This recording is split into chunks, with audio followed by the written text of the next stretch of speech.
أعوذ بالله من الشيطان الرجيم. بسم الله الرحمن الرحيم.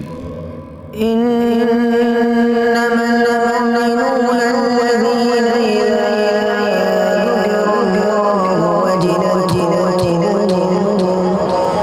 وجلت قلوبهم وإذا تليت عليهم آياته زادتهم إيمانا وعلى ربهم يتوكلون.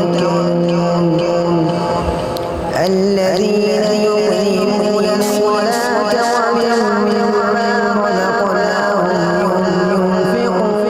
ينفقون أولئك هم المؤمنون حقا لهم درجات عند ربهم ومغفرة ورزق كريم. كما